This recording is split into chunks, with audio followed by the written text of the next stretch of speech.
لا إله إلا الله محمد رسول الله. Wahdina waj'alna sababan wa sabilan liman ihtada.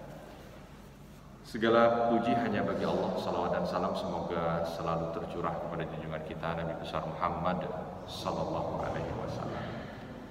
Alhamdulillah, pada kesempatan pagi hari ini kita diizinkan oleh Allah Subhanahu wa taala untuk melakukan aktivitas thalabul ilm. Mudah-mudahan ini menjadi bahagian daripada amal soleh yang bisa kita persembahkan di hadapan Allah Subhanahu wa taala. Ini pengajian subuh kedua ya. Sudah kedua. Kalau Jumatan mungkin kemarin sudah kelima atau keenam? Kelima ya. Alhamdulillah ya. Sebuah kenikmatan yang luar biasa di tengah ujian yang Allah Subhanahu wa taala berikan kepada kita. Mungkin sekarang karena sudah banyak coronanya, jadi sudah tidak terlalu takut lagi dibanding dengan ketika waktu dulu masih sedikit. Sekarang sudah banyak, jadi nggak takut lagi. 3 bulan dijalani tanpa banyak beraktivitas di masjid. Tentu bagi seorang muslim ini bukan perkara ringan, berat. Ditambah lagi di 3 bulan itu masa ujian yang luar biasa berkaitan tentang jiwa. Jadi betul-betul kita dihadapkan pada firman Allah Subhanahu wa taala ketika menyampaikan kalimat walanabluwannakum bisyai'im minal khaufi wal ju' wa naqsim minal amwali wal anfusi wath thamarat wa basyiris sabirin. Bahwa Allah Subhanahu wa taala sudah memberikan maklumat, niscaya pasti akan aku uji hamba.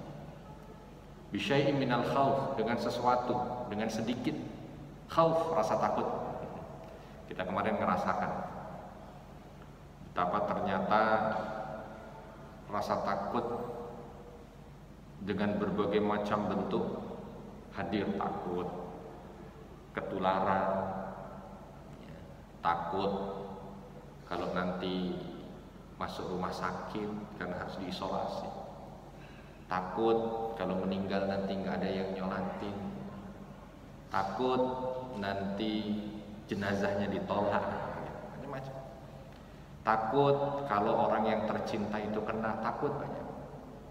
Minal khauf wal ju'. Ju' itu rasa lapar. Rasa lapar itu berarti sesuatu yang hubungannya dengan materi. Kita juga diuji dengan berkurangnya materi. Wa naqas minal amwal. Semua bisnis tidak ada yang tidak kena dampaknya. Semua kena dampaknya. Sepekan ini saya banyak didatangi dan mendatangi orang. Dan beberapa jamaah yang ternyata memiliki bisnis yang kelasnya sudah menengah ke atas, itu pun ternyata luar biasa hempasannya. Apalagi yang bawah. Belum lagi kalau yang karyawan, perusahaan yang mungkin saat ini sedang punya kendala, otomatis juga pendapatannya akan bermasalah. Singkat cerita, ini juga dihadapkan pada ujian. Wa naqas minal amwali wal anfus wath thamarat. Bagaimana kurang harta, kekurangan jiwa, kekurangan buah-buahan, yang itu bisa diartikan kekurangan rasa nyaman yang ada. 3 bulan disuruh di rumah, ini mungkin bukan perkara ringan. Sudah kayak burung ya. Disemprot, dikasih makan ya, pokoknya sudah beraktivitas di rumah. Tetapi di ujungnya Allah Subhanahu wa taala berikan satu buah yang luar biasa. Wa basyiris sabirin. Berikan kabar gembira, kalimatnya begitu. Jadi Allah akan uji, lalu Allah berikan kabar gembira. Nah ini yang kita cari bukan ujiannya, tapi yang kita cari kalimat wabasyir, kalimat busyra, itu yang kita cari. Dalam hidup itu yang kita cari. Berita gembira dari Allah Subhanahu wa taala, itu yang kita cari. Nah, berita gembira dari Allah Subhanahu wa taala itu ketika kita buka beberapa tafsir, makna busyra itu selalu kaitannya dengan jannah, surga. Ya. Jadi bukan perkara nanti kamu diberikan ujian itu yang menjadi concern, tidak. Perkara kamu nanti akan ditugaskan untuk melaksanakan satu ibadah, tidak. Perkara nanti kamu akan mendapatkan tekanan, tidak. Tapi busyra yang menjadi concern kita itu adalah kabar gembira dari Allah Subhanahu wa taala. Nah, itu. Kita bersyukur, Bapak dan Ibu sekalian yang dirahmati Allah. Dapat momen di mana Allah tidak berikan kepada semua makhluknya atau semua hambanya. Kalau kita lihat siklus wabah ini kan bukan pertama kali kita ada ya. Wabah model seperti ini bukan pertama kali. Di zaman Nabi SAW saja sudah 2 kali model wabah yang sifatnya global. Itu di zaman Nabi ketika ada di Madinah. Ketika Nabi SAW berusia 4 tahun, berarti masih di Bani Sa'ad itu Mekah juga kena wabah global. Tetapi kala itu yang terkena wabah dan meninggal dunia itu semua bayi yang lahir di masa itu. Pokoknya penyakit yang kena ke bayi, semua bayi. Makanya Nabi Muhammad SAW ketika ingin dibalikkan ke ibundanya Aminah, disampaikan kembali oleh ibu susuannya Halimatus Sa'diyah agar jangan dikembalikan dulu. Mohon maaf, di usia beliau 2 tahun, jangan dikembalikan dulu, dibawa dulu lagi ke sana supaya aman. Di usia beliau 2 tahun itu wabah melanda Mekah. Makanya Abu Bakar As-Siddiq radhiyallahu anhu itu namanya salah satunya Al-Atiq, yang terbebas. Karena Abu Bakar As-Siddiq ini lahir di tahun wabah dan beliau selamat, tidak kena wabah, tidak meninggal dunia. Artinya udah beberapa kali terjadi di zaman Nabi SAW, sehingga Nabi meletakkan fondasi bagaimana kita bermuamalah dengan wabah. Kalau ada satu wabah di satu daerah, kamu jangan masuk, kata Nabi. Kalau kamu ada di dalamnya, kamu jangan keluar. Jangan kamu dekat-dekat dengan orang yang terkena wabah penyakit. Itu semua sudah diletakkan oleh Nabi. Kenapa? Karena di masa Nabi SAW ketika berada di Madinah minimal sudah 2 kali ada wabah yang sifatnya itu bukan lokal tapi global. Terus perjalanan ya, sampai di kita juga kena wabah. Allah Subhanahu wa taala ketika turunkan wabah-wabah, saat ini kita bisa melihat gitu. Karena fakta sejarah ketika sudah dihamparkan baru kita bisa tahu. Ada ternyata satu dinasti yang dia harus rontok ketika wabah itu datang. Ada satu kezaliman yang ternyata ketika wabah melanda dia berhenti. Ada satu kerusakan yang harusnya itu menghancurkan dunia, tapi karena ada wabah, kerusakan itu bisa di stop. Yang dekat saja, flu Spanyol misalnya. Flu Spanyol itu terjadi di saat Perang Dunia Pertama dan Perang Dunia Kedua. Perang Dunia Pertama dan Perang Dunia Kedua, saat orang baru saja menemukan senjata musnah massal. Yang kalau namanya orang baru itu emosinya tidak terkontrol. Ya, maka ketika dia baru menemukan, maka dia mencoba untuk mengeksplor itu dalam tanda kutip gitu ya. Hukum antar negara belum dibuat, ya, sistemnya belum dibuat, tapi senjatanya sudah ada. Andai itu nanti tidak dikendalikan, maka hancur dunia. Tapi ternyata Allah Subhanahu wa taala berikan satu takdir yang akhirnya mampu untuk menghambat perjalanan orang-orang arogan di Perang Dunia Pertama dan Kedua untuk tidak sampai membuat kerusakan fatal di muka bumi. Contoh yang terakhir, Kalau kita bicara tentang Yunani dan Romawi banyak sekali. Ya.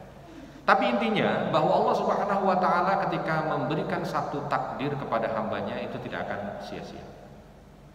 Ya, tidak ada yang sia-sia, tidak ada yang tanpa hikmah. Oleh karena itu ketika Allah Subhanahu wa Ta'ala sampaikan untuk diri kita pribadi ini di surah Al-Baqarah yang tadi dibacakan, bahwa Allah akan memberikan ujian kepada hambanya, tetapi diakhiri dengan kalimat wabasyiris sabirin, berikanlah kabar gembira. Nah, kabar gembira ini yang perlu kita ambil, dan kabar gembira itu yang perlu untuk menjadi support bagi kita. Kenapa dikatakan bersyukur? Karena andai di surga itu ada satu pintu yang dimasuki oleh orang-orang yang mampu untuk lulus ujian ketika diberikan ujian wabah, maka kita termasuk bahagian orang yang punya kesempatan untuk bisa sampai ke situ, punya kesempatan untuk bisa masuk ke pintu itu. Tinggal bagaimana kita menjadi juara, bagaimana kita menjadi pemenang untuk bisa berhak masuk surga melalui pintu yang Allah Subhanahu wa Ta'ala siapkan bagi mereka-mereka yang bersabar ketika Allah Subhanahu wa Ta'ala berikan ujian pada mereka. Kemarin waktu saya dikasih judul gitu, atau saya ketika kasih judul, saya kira ini sudah mulai mereda gitu. Makanya judulnya itu menjadi juara di saat ujian mereda. Tapi ternyata nampaknya belum mereda ya, karena grafiknya ini masih belum tahu turun apa naik ya, karena kita juga belum jelas gitu. Kalau dulu 300 saja sudah banyak, 500 saja sudah banyak, masuk 1000 sudah banyak. Kemarin 2000.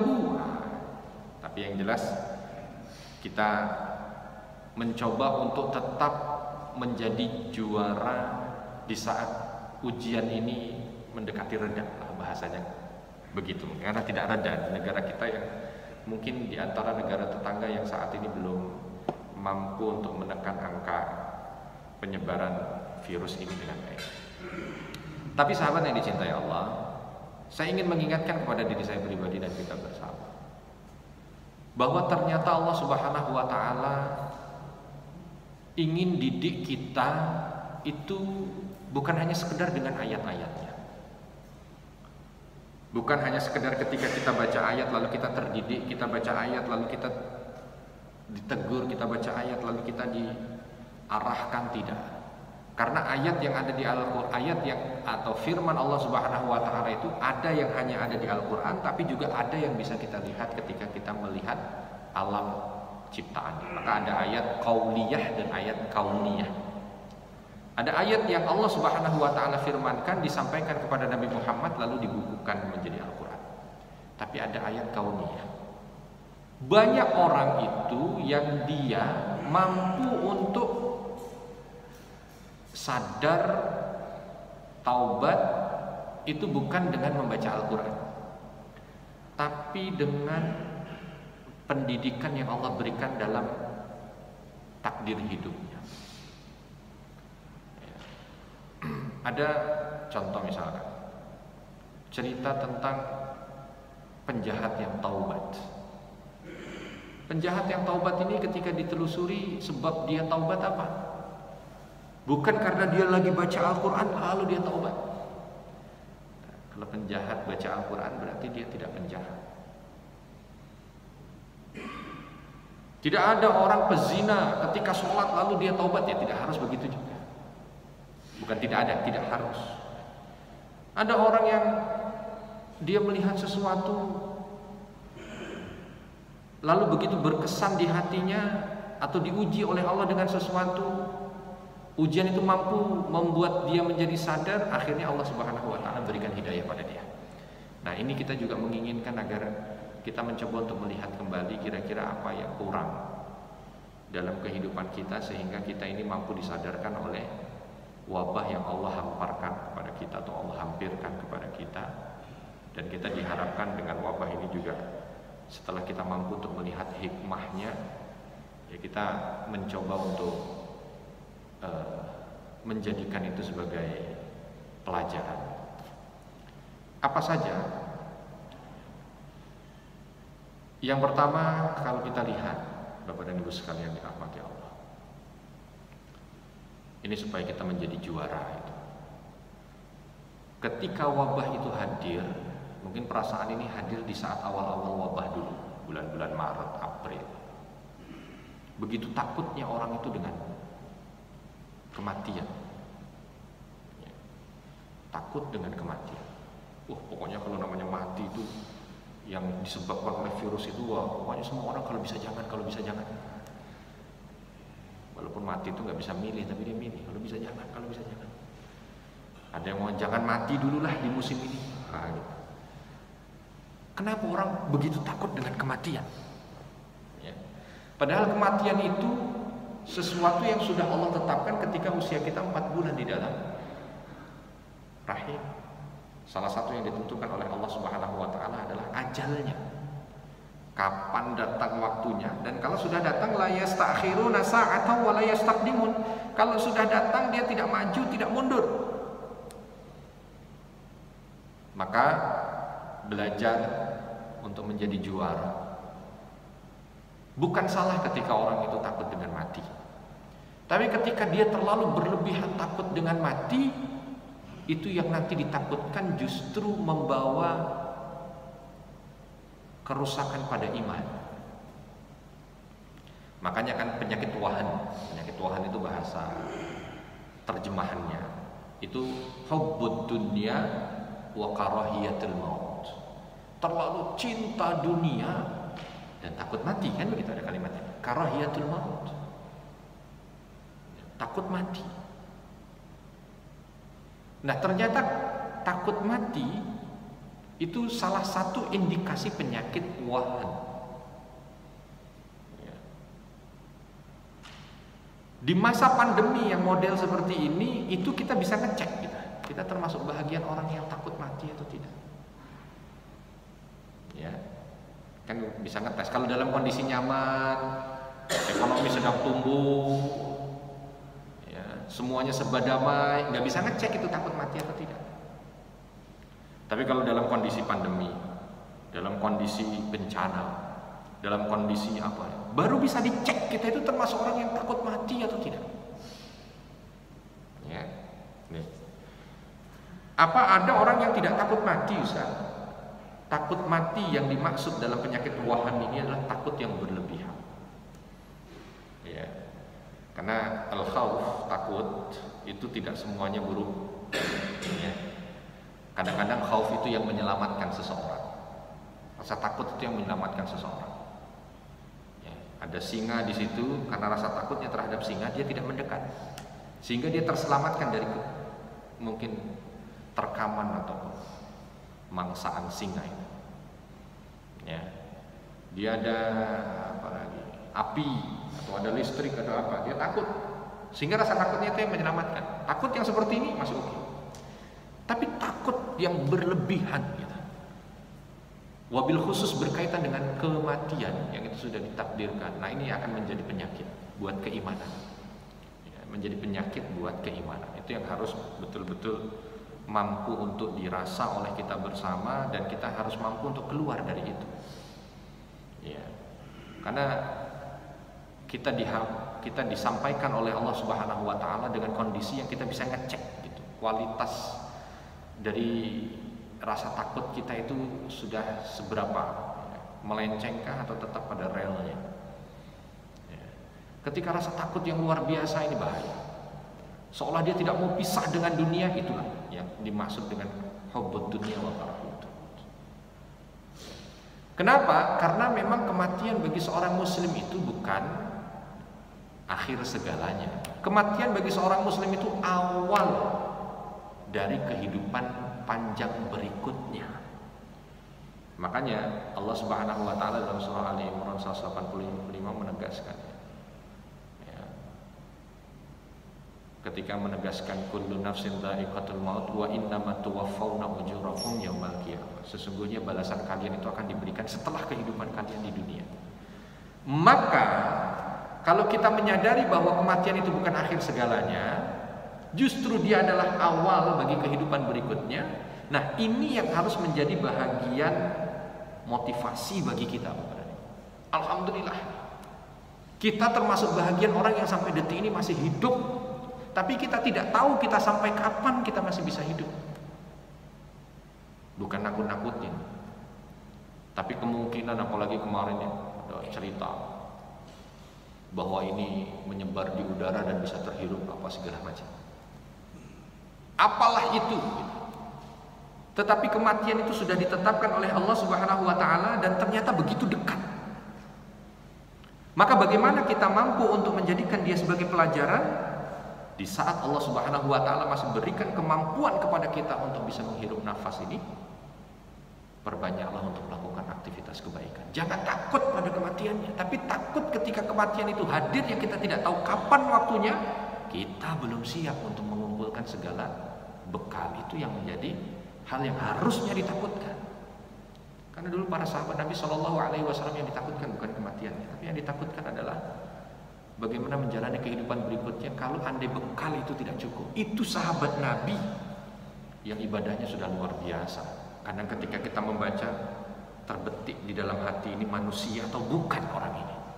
Saking luar biasanya mereka beribadah. Itu mereka. Tapi bagaimana dengan kita? Lalu bagaimana dengan kita? Nah, itu yang harus menjadi bahagian perenungan kita bersama semuanya. Wah, kalau namanya sesuatu yang paling ditakutkan itu kematian itu tadi. Maka ketika kita tahu bahwa itu begitu dekat pada kita, bagaimana kita menjadikan dia sebagai motivasi untuk kita. Ya, jangan ditunda-tunda lagi, kita nggak tahu. Ya, antara Allah alam, ya bisa bersyukur atau tidak bersyukur. Tapi intinya, ya wabah ini memang lewat di tempat kita tidak begitu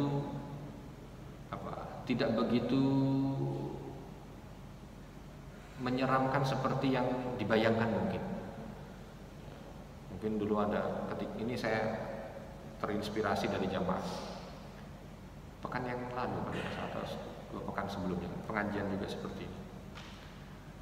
Ketika pengajian begini ditanya, saya sengaja tanya karena waktu itu masih awal gitu, masih awal orang Jumatan dan itu termasuk masih awal orang mengaji. Saya tanya ke jamaah, ini kita perlu absen atau tidak? Kenapa? Kalau setengahnya udah nggak ada. Kok bisa nggak ada, Ustaz? Karena pandemi. Astagfirullahaladzim. Oh, jadi ternyata masih lengkap. Alhamdulillah masih lengkap. Jadi tidak seperti yang dibayangkan. Oh, ini bakal setengah masjid ini ya terkena wabah pandemi. Karena dulu ketika terjadi di zamannya Abu Ubaidah bin Jarrah, wabah yang disebut dengan wabah Amwas itu setengah sahabat gugur, setengah sahabat wafat, bukan perang tapi kena wabah. Bahkan berapa gubernur yang ada di situ? Amr bin As meninggal dunia, diganti dengan Mu'adz bin Jabal meninggal dunia, meninggal dunia sampai ketika gubernur itu dipegang oleh Amr bin As radhiyallahu anhu, baru wabah itu teratas. Setengah. Kita tidak ada, ya tidak ada setengah yang meninggal. Sudah ada setengah yang meninggal dari kita? Belum ada setengah yang meninggalnya. Takutnya udah luar biasa. Saya tidak bisa bayangkan kalau wabah ini merenggut sudah setengah dari jamaah kita. Ya, pasti akan lebih lagi. Nah, walau perasaan itu tidak sampai ke kita karena mungkin tidak sampai setengah dari jamaah ini meninggal dunia, gitu ya. Tapi minimal perasaan itu harus ada. Ya. Perasaan untuk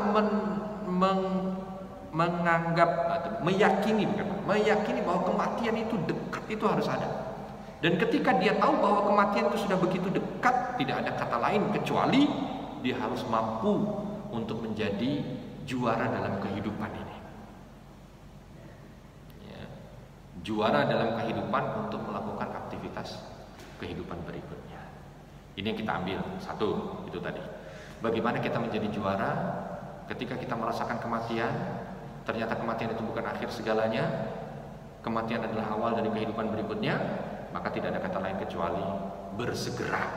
Ya, jangan tunda-tunda. Alhamdulillah, ya, mudah-mudahan banyak yang menjadi soleh dengan wabah ini. Minimal di bulan Ramadan kemarin itu mencatat rekor jumlah imam terbanyak. Itu mencatat rekor jumlah imam terbanyak. Di Idul Fitrinya mencatat rekor lagi, jumlah khatib terbanyak. Mungkin di hadapan saya ini sudah jadi pada khatib semua. Khatib untuk anggota, tapi udah jadi khatib ya. Atau di masjid kita ada sholat kemarin. Idul Fitri ada. Oh, ada sholat Idul Fitri ya. Berarti udah jadi khatib semua. Ya, bapak-bapak belum merasakan jadi khatib sholat Id ya. Kalau imam mungkin ada sebahagian. Dengan pandemi ini banyak, nggak ada ngapa-ngapain lagi, mau ngapa-ngapain lagi, baca Quran. Tapi akhirnya menjadi kebutuhan ya. Wah, ternyata nikmat. Mau apa lagi ya? Mau aja. Tidur bangun, bangun. Karena udah banyakan tidur, jam 3 udah bangun. Terus ngapain? Ambil wudu, sholat tahajud, masya Allah putih. Mau makan lalu makan lagi. Nah, akhirnya apa? Puasa Senin Kamis. Mencetak kesolehan. Yang diharapkan ini menjadi bekal menuju kematian, itu yang terpenting. Jadi intinya, karena kematian ini tidak pakai tunda-tunda, seperti datangnya wabah ini juga tidak ada yang memprediksi ya, begitu tiba-tiba. Maka sesuatu yang tiba-tiba itu kadang-kadang membuat orang itu terkaget-kaget. Nah, supaya kita tidak termasuk bagian orang yang terkaget-kaget ketika kematian itu hadir, persiapkan dari sekarang. Wabah ini mengingatkan kita, dan mudah-mudahan dengan pengingat ini kita menjadi juara. Kalau ingin melaksanakan satu amal soleh, nggak usah pakai pikir lama, nggak usah pakai tunda-tunda, langsung. Sekarang mau korban, banyak orang mikir, pandemi, duit ngeliatin jadi tuh jumlah rekening cukup, sebenarnya rekeningnya untuk beli sapi cukup, tapi mikirnya, bagaimana? Tapi ini kan nanti kita nggak tahu sampai kapan ini. Kalau saya beli sapi tiba-tiba duitnya habis, ternyata, banyak sekali yang dipikirkan, mikirin dunia, takut sehingga tidak melaksanakan amal soleh. Ini yang disebut wahan, itu di situ letaknya. Di situ letaknya. Maka ketika ada kesempatan kita beramal soleh, laksanakan. Jangan tunda-tunda. Yang kedua, kita juga belajar dari sini, dari wabah ini. Masya Allah, luar biasa ya. Kita itu jaga jarak begini ini supaya apa? Sholatnya jaga jarak supaya apa? Supaya apa kira-kira? Supaya nggak dimarahin pemerintah gitu. Ya kan? Ngikutin protokol kesehatan. Jaga jarak supaya apa? Tidak. Dan tidak perlu ini ya, karena memang ini bahagian daripada sunnah Nabi. Dulu Nabi ketika terjadi penyakit juzam itu lepra. Salah satu yang ditekankan oleh Nabi SAW, la tudimun nazar. Jangan kamu itu berlama-lama untuk bersama dengan orang yang mengidap penyakit lepra. Artinya jangan banyak kontak ya, sehingga nanti terjadi penularan. Jadi nggak ada masalah. Dan saya kira ini bukan perdebatan untuk kita diskusikan, tapi intinya coba kita lihat sekarang. Kita di sini pakai jaga jarak, pakai masker, ya. Terus nanti cuci tangan, protokol kesehatan. Sekarang sudah tidak pakai lagi disemprot-semprot kali ya. Kalau dulu bulan April itu setiap mau masuk rumah disemprot, mau masuk perumahan disemprot. Ya. Bahkan ada beberapa jamaah kemarin yang cerita sambil tertawa. Sekarang bisa tertawa, dulu enggak. Ya, kenapa? Dia mau masuk, suaminya karena sama-sama nggak kerja juga ya. Suaminya baru buang sampah di luar, mau masuk ke dalam rumah itu sama istrinya suruh mandi. Begitu mengerikannya kan. Tapi intinya ya itu, orang menjaga diri supaya apa? Satu, tidak terkena virus, tidak terkontaminasi COVID. Oke, kita cuci tangan, oke kita pakai masker, oke kita jaga jarak. Ya, karena ini merupakan bagian daripada ikhtiar kita takut terkena virus yang mematikan itu. Nah, harusnya ini menjadi pelajaran gitu. Bagaimana rasa takut ini juga bisa hadir ketika kita berinteraksi dengan dosa. Ketika kita berinteraksi dengan dosa. Dosa itu jauh lebih mematikan dibanding dengan COVID-19 ini. Dosa itu jauh lebih mudah untuk didapat oleh manusia dibanding dengan ketika dia tertular dengan penyakit ini. Kalau yang ditakutkan orang yang terkena virus ini dengan istilah OTG, orang tanpa gejala. Sama dosa itu juga sama. Kita nggak bisa ngeliat orang lagi penuh dosa, nggak ada gitu. Kayaknya Pak Fulan dosanya agak kurang ya, nggak ada. Kenapa? Nggak bisa dilihat, tidak bisa dicek. Termasuk kita kadang-kadang itu loss. Gitu. Maka kita yang harus mampu untuk menjaga diri untuk tidak dekat-dekat dengan hal yang bisa membuat kita terjebak pada dosa dan maksiat. Ini kadang-kadang ada ya Allah orang takutnya luar biasa dengan COVID. Pokoknya rumahnya itu 2 jam sekali harus semprot desinfektan. Apa ini segala macam semuanya harus nggak salah, namanya protokol kesehatan yang berjalannya silahkan saja. Tapi tolong takutnya terhadap COVID yang bisa menulari dirinya itu juga bisa dia rasakan dengan takutnya jiwa dia untuk terkontaminasi dosa. Itu yang terpenting. Dosa itu bisa dari mana-mana kan. Terus bagaimana? Jauhi dia, sama seperti kita, atau potong kemungkinan dia untuk menginfeksi kita. Potong kemungkinan dia untuk menginfeksi kita, itu yang terpenting. Kita pakai ini kan supaya tidak masuk. Kita cuci tangan supaya dia mati. Ya, kita jaga jarak supaya tidak saling menulari. Kita juga begitu. Lihat apa-apa yang memungkinkan kita di situ ada pintu dosa, langsung pangkas. Jangan dekati. Ya kan? Ada orang kerja di satu tempat yang dari pendapatannya itu sudah jelas pendapatan yang dimurkai oleh Allah, tapi sulit untuk menghindari dan sulit untuk meninggalkan. Ya gimana dia mau lepas dari belenggu dosa? Contoh, berkumpul dengan teman-teman, kumpulnya dengan orang-orang yang meremehkan dosa, sehingga ketika kumpul begitu mudah mereka melakukan dosa. Ya sulit bagi dia juga untuk tidak terkontaminasi dari dosa. Kalau kita harus kumpul dengan orang-orang yang sehat, oke, bagus, berarti ketika kita berbicara tentang keimanan, kumpul dengan orang-orang yang soleh. Supaya apa? Supaya kita juga sehat iman ini. Supaya kita sehat iman, tidak terkontaminasi dengan ini.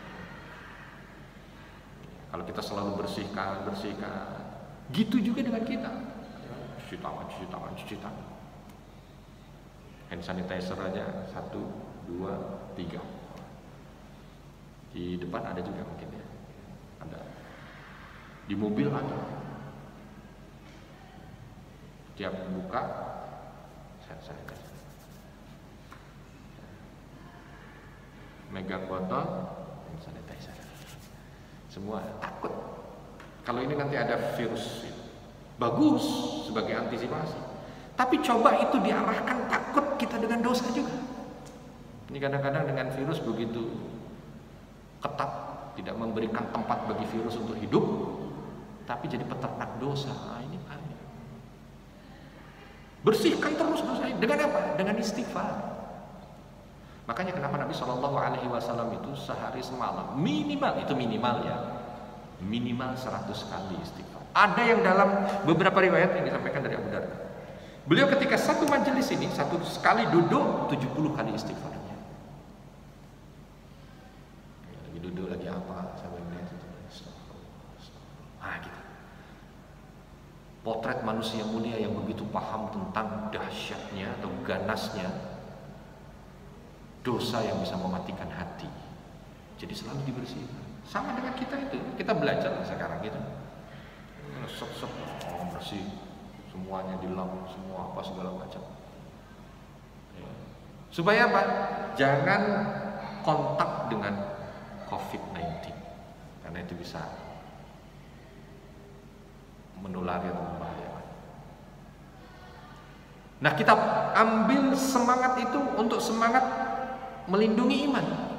Jangan kontak dengan apapun yang bisa bersentuhan dengan dosa. Ya, itu yang disebut dengan warok itu namanya. Makanya orang dulu itu takut banget dengan perbuatan dosa itu, takut gitu. Orang mungkin sekarang kadang kenapa sih begitu takut? Kenapa sih segitunya apa segala macam? Ada orang yang begitu. Segitunya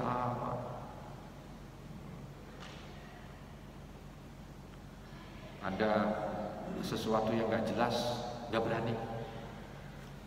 Ini syubhat nih, halal atau haram, nggak berani langsung. Nggak, lebih baik nggak deh. Kenapa?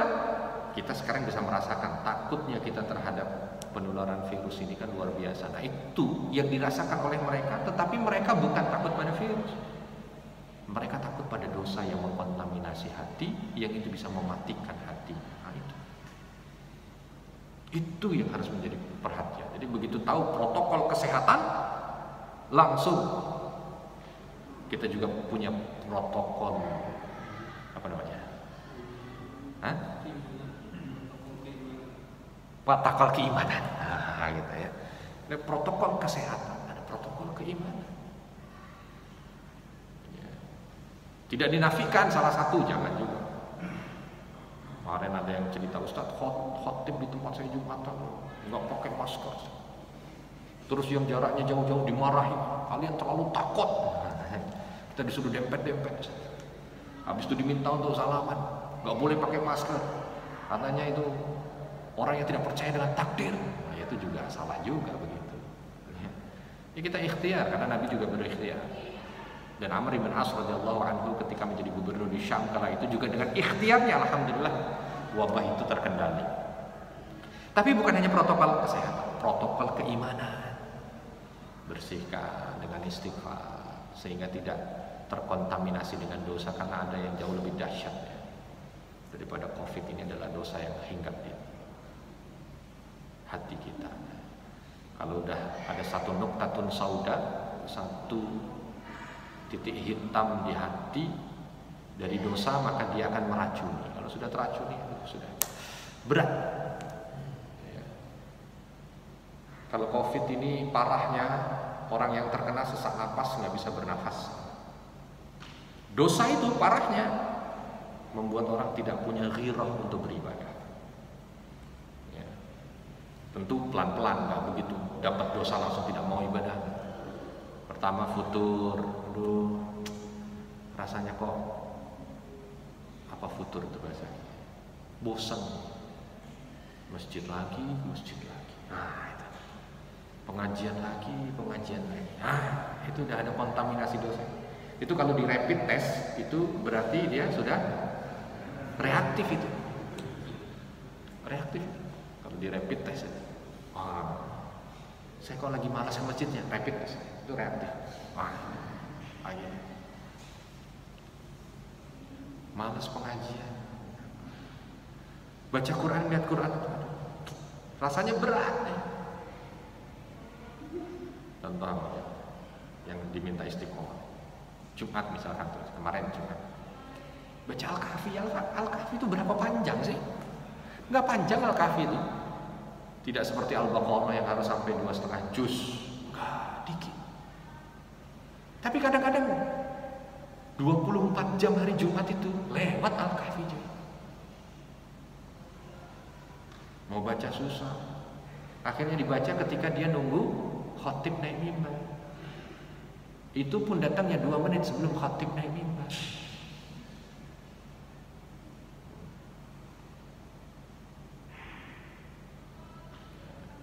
Nah, ini kalau di rapid test itu reaktif. Nah, yang seperti itu perlu untuk diantisipasi. Maka protokol keimanan wajib, ya, bukan hanya sekedar protokol kesehatan. Agar kita menjadi juara. Agar kita menjadi juara di saat nanti wabah ini sudah mulai mereda. Ada kebiasaan protokol kesehatan, ada kebiasaan.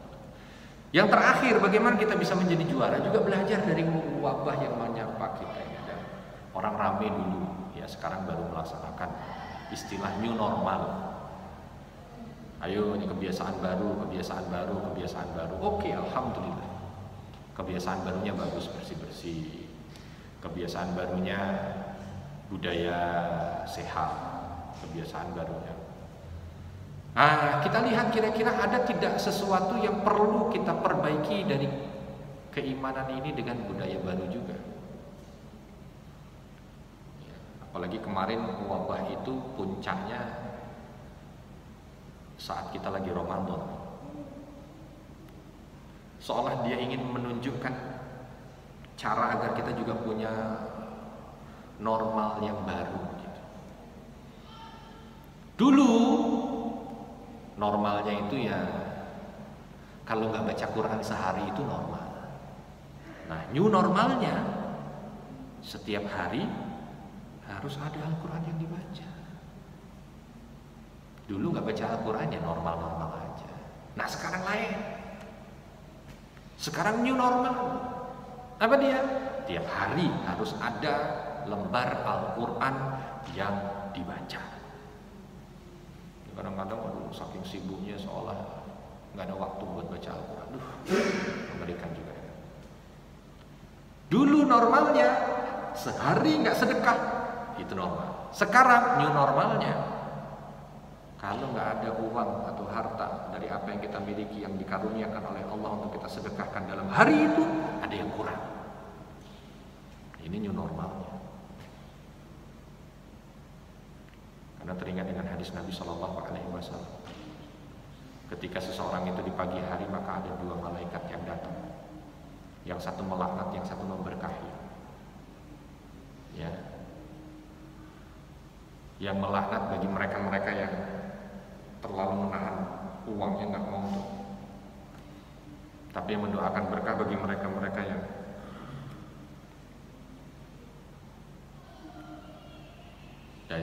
hadisnya Allahumma ati munfiqat khalafan wa'ti mumsikan talafan. Doa dari malaikatnya itu begitu. Ya Allah, berikanlah bagi mereka yang memberi balasan yang terbaik, ganti. Dan berikan bagi mereka yang menahan dengan kehancuran. Wah, berarti new normalnya. Kalau dulu sehari nggak sedekah nggak apa-apa, sekarang nggak bisa. Harus. Ya. Dulu malam nggak tahajud itu nggak ada yang hilang gitu. Biasanya nggak ada yang rugi. Sekarang new normalnya nggak bisa kalau nggak tahajud. Nah, sekarang tinggal kita bagaimana menjadi pemenang di saat ujian ini hilang. Bagaimana kita mencetak new normal baru buat kita. New normal udah pasti baru ya. New normal untuk kita, sesuatu yang baru dari aktivitas ibadah itu yang harus kita istiqomahkan, seperti istiqomahnya kita untuk menjalani beberapa norma-norma atau aktivitas-aktivitas yang harus dikerjakan ketika orang selesai dari pandemi agar terbebas. New normal ini dilakukan agar terbebas dari pandemi. New normal baru yang kita kerjakan, new normal keimanan yang kita kerjakan itu agar kita terbebas dari siksa neraka itu. Kan kita dulu, semua new normalnya kan koreksian dari yang kita lakukan dulu. Kita tidak peduli dengan kesehatan, kita tidak peduli dengan kebersihan. Sekarang new normalnya peduli. Kita tidak peduli dengan kebersihan. Sekarang new normalnya peduli. Sama, kita juga begitu sekarang. Tapi new normal kita, new normal untuk menyelamatkan kita dari siksa neraka. Kalau new normal yang dilakukan oleh kita saat ini melindungi kita dari wabah COVID-19, kita bikin new normal untuk kita pribadi agar kita terbebas dari neraka, terbebas dari siksa Allah Subhanahu wa Ta'ala. Kalau ini bisa, maka insya Allah kita termasuk bahagian orang-orang yang mampu menjadi juara di saat musibah ini reda. Ini bel selesai. Hah? Lanjut ya? Bukan bel selesai, bukan alarm. Oh ya, aman. Nanti bukan alarm COVID ya. Ini new normal karena terus terang ini momennya masih momen dimana kita masih bergaul untuk bisa mencoba mencari formula agar kita terselamatkan dari wabah ini. Maka termasuk salah satunya masukkan supaya kita termasuk bahagian orang-orang yang juga dimampukan oleh Allah Subhanahu wa Ta'ala untuk membuat satu new normal untuk keimanan. Tapi itu bukan cuma didengarkan di pengajian, tapi memang harus dipraktekkan. Kira-kira nanti apa yang perlu? Oke. New normal buat saya, bismillah. Kalau perlu catat nggak apa-apa. New normal buat saya tahajud tiap malam. New normal buat saya 1 juz tiap hari. New normal buat saya sekian rupiah untuk sedekah. New normal buat saya apa, misalkan kalau orang tua masih ada bakti kepada orang tuanya apa, pengajian, satu ilmu saya perdalam dari ilmu agama ini. Tiap hari satu ilmu agama, satu baru, satu hadis, satu ayat diperdalam. Nah, itu buat new normal ya. Sehingga nanti memang betul-betul kita mampu untuk menjadi juara di saat pandemi ini reda. Jadi dengan nilai rupiah yang luar biasa besar, kerugian yang diakibatkan dalam tanda kutip ya. Kerugian karena tidak ada yang rugi kan, tapi ini dianggap kerugian secara materi di mata manusia luar biasa besarnya. Nah, ini jangan sampai dia lewat begitu saja tanpa ada hasil dan hikmah yang bisa kita dapat, atau hasil dan hikmah yang bisa kita raih. Saya kira itu yang bisa saya sampaikan, dan mudah-mudahan Allah Subhanahu wa taala kuatkan kita untuk bisa menjalani pandemi ini dengan sebaik mungkin. Menjadi hamba yang bukan hanya sekedar takut mati, tapi lebih takut dengan kehidupan yang akan dijalani setelah kematian, sehingga rasa takutnya itu positif. Rasa takutnya itu adalah rasa takut yang memberikan semangat bagi dia untuk memenuhi bekal, mencukupkan bekal, agar dia mampu untuk menjalani kehidupan berikutnya itu jauh lebih bahagia dibandingkan kehidupannya di dunia. Mampu untuk menerapkan protokol keimanan. Di samping dia menerapkan protokol kesehatan, tapi protokol keimanan yang lebih dia utamakan, karena rasa takutnya terinfeksi dosa itu jauh lebih besar dibanding hanya sekedar rasa takutnya terinfeksi dengan virus corona. Dan yang ketiga, bagaimana kita mampu untuk menerapkan new normal baru agar kita terbebas dari siksa neraka. Seperti kita melaksanakan new normal saat ini agar kita terbebas dari wabah ini, maka bismillah, kita harus mencanangkan mampu menciptakan new normal baru bagi kita agar kita terbebas dari siksa neraka. New normal baru yang menghantarkan kita untuk menjemput kematian agar kita wafat dalam kondisi husnul khatimah, sehingga dengan new normal itu mampu untuk memudahkan kita masuk ke dalam syurganya. Kalau ada kesalahan saya mohon maaf, dan kepada Allah mohon ampun. Subhanakallahumma wa bihamdika asyhadu an la ilaha illa anta astaghfiruka wa atubu ilaik. Assalamualaikum warahmatullahi wabarakatuh.